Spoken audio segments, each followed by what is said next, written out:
అక్బర్ ఒకప్పటి ముఘల్ చక్రవర్తి. ఆయన దగ్గర బీర్బల్ అనే గొప్ప విదూషకుడు ఉండేవాడు. రోజూ సాయంత్రం పూట అక్బర్, బీర్బల్ కలిసి తన ఉద్యానవనానికి వెళ్ళేవారు. అలా ఒకరోజు సాయంత్రం అక్బర్, బీర్బల్ ఉద్యానవనానికి వెళ్ళినప్పుడు, బీర్బల్ ప్రభు, ఈ శీతాకాలపు సాయంత్రం చాలా ఉల్లాసంగా ఉంది కదూ? అవును ప్రభు. ఈ వాతావరణాన్ని చూస్తుంటే మీకేమనిపిస్తోంది? ఏముంది ప్రభు, మనసుకెందుకో ఆనందంగా ఉల్లాసంగా ఉంది. ఎందుకో ఏముంది బీర్బల్, వాతావరణమే అలాంటిది. అలా వారిద్దరూ అక్కడ కుశల ప్రశ్నలు వేసుకుంటూ ఉండగా ఇంతలో దూరంగా ఒక ముసలి బ్రాహ్మణుడు వీరి వైపుగా రావడం చూశారు. ఎవరో ఇటుగా వస్తున్నట్లుంది. ఎవరో పేద వృద్ధ బ్రాహ్మణుల్లా ఉన్నాడు. అవును ప్రభు. పాదుషా వారికి ప్రణామములు. బ్రాహ్మణోత్తమ, మీకేం కావాలి?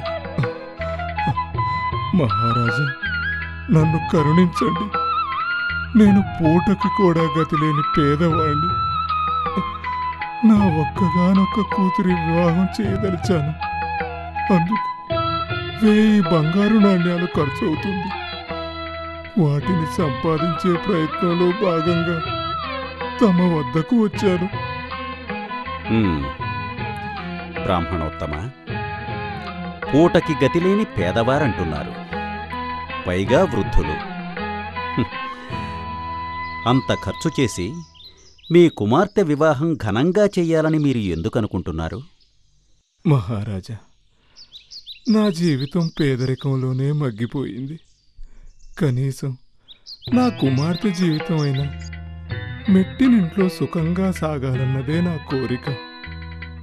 అటువంటి సంబంధం లభించాలంటే ఇప్పటి కాలమాన పరిస్థితులను బట్టి కనీసం ఆ మాత్రం ఖర్చవుతుందిగా మహారాజా.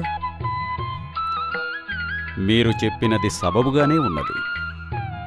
కానీ ఈ వృద్ధాప్యంలో మీరేం చేయగలరు?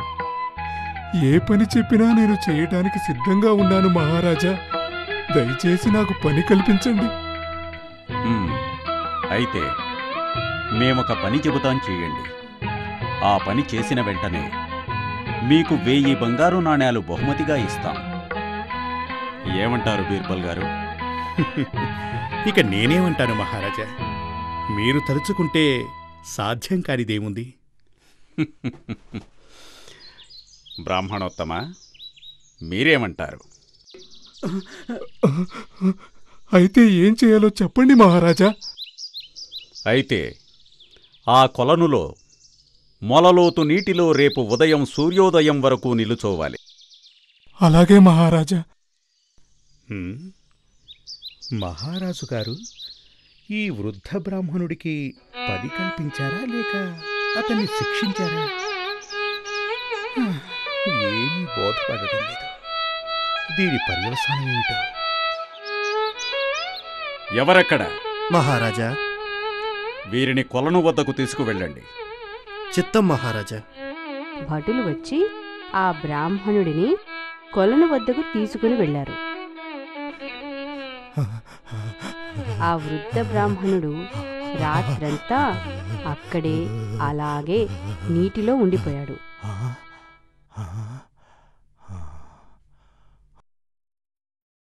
మరునాడు ఉదయం భటులు ఆ వృద్ధ బ్రాహ్మణుడిని తీసుకుని రాజమందిరమునకు చేరుకున్నారు. అప్పటికే అక్కడికి బీర్బల్ కూడా చేరుకున్నాడు.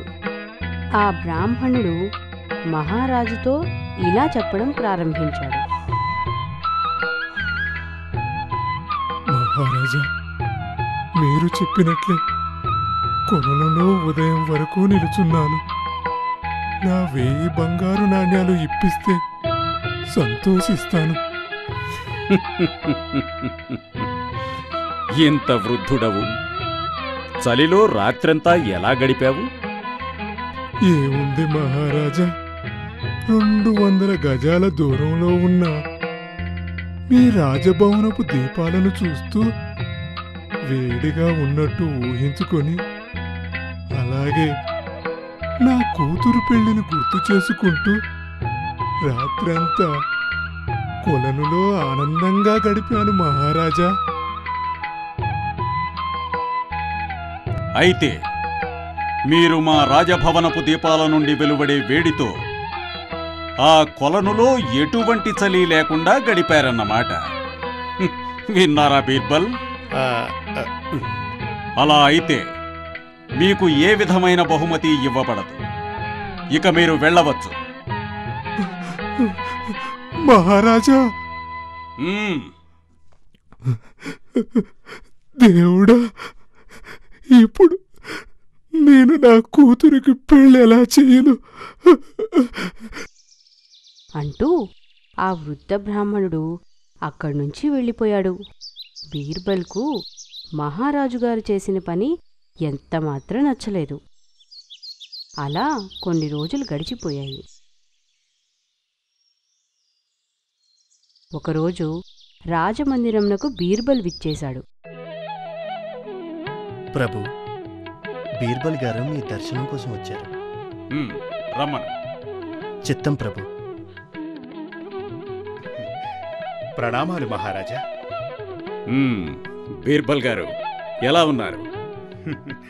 మీ దయ. మహారాజా, నేనొక కొత్త రకం వంటను మీకు రుచి చూపించదలిచాను. కొత్త రకం వంట? అవును ప్రభు. కనుక మీరు రేపు మా ఇంటికి విందుకు రావాలి. అలాగే బీర్బల్, తప్పక వస్తాం.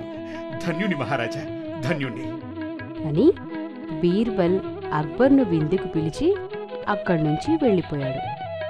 ప్రత్యేక వంటకం ఏమిటి, ఎలాగైనా రేపు వెళ్ళాలి అనుకుంటూ అక్బర్ మరుదినం ఆతృతతో బీర్బల్ ఇంటికి చేరుకున్నారు. తీరా అక్కడికి వెళ్లేసరికి బీర్బల్ అక్కడ కనిపించలేదు. బీర్బల్ ఎక్కడా? మహారాజా, బీర్బల్ గారు మీ గురించి వంటను సిద్ధం చేస్తున్నారు. బీర్బల్, మీరు నా కోసం తయారు చేస్తున్న ప్రత్యేకమైన వంటకం ఎక్కడా? క్షమించండి మహారాజా, మీరు ఇంకొంచెం సేపు వేచి ఉండవలసి ఉంటుంది. ఇంకొంచెం సేపా? అవును మహారాజా, నేను బియ్యం, పప్పులు, చింతపండు, ఉల్లిపాయలు తెచ్చి అదిగో ఆ కుండలో వేశాను. ఆ కుండలో వేశారా? అవును మహారాజా, మీరే చూడండి, చాలా పెద్ద మంట పెట్టి వండుతున్నాను. కానీ వంటకం పూర్తి కావడానికి ఎందుకింత సమయం పడుతోందో నాకు తెలియడం లేదు. బీర్బల్, ఆ కుండకి నిప్పుకి మధ్య 10 అడుగుల దూరం ఉన్నప్పుడు మంట కుండను ఎలా చేరగలదు? క్షమించండి మహారాజా, ఆ వేడి కుండకు తాకుతుందని అనుకుంటున్నాను. బీర్బల్, చాలా తెలివి తక్కువగా మాట్లాడుతున్నావు. క్షమించండి మహారాజా, చల్లని కొలనులో గల ఆ పేద బ్రాహ్మణుడు 200 గజాల దూరంలో ఉన్న రాజభవనపు దీపాల వేడిని గ్రహించగలిగినప్పుడు 10 అడుగులు మాత్రమే దూరంలోనున్న ఈ కుండ వేడిని ఎందుకు గ్రహించదు మహారాజా? అని బీర్బల్ చెప్పడంతో అక్బర్కు బీర్బల్ తన తప్పు తెలియచెప్పడానికే ఇదంతా చేశాడు అని అనుకుని బీర్బల్తో, బీర్బల్, నీవు నా తప్పును తెలియజేశావు. నేను ఆ పేద వృద్ధ బ్రాహ్మణుణ్ణి అవమానపరిచాను. ఇందుకు నేను మిక్కిలి బాధపడుతున్నాను. వెంటనే ఆ పేద బ్రాహ్మణునికి 2000 బంగారు నాణేలు ఇస్తాను. రేపు ఆ బ్రాహ్మణుణ్ణి నా వద్దకు తీసుకురా. నన్ను మన్నించు బీర్బల్.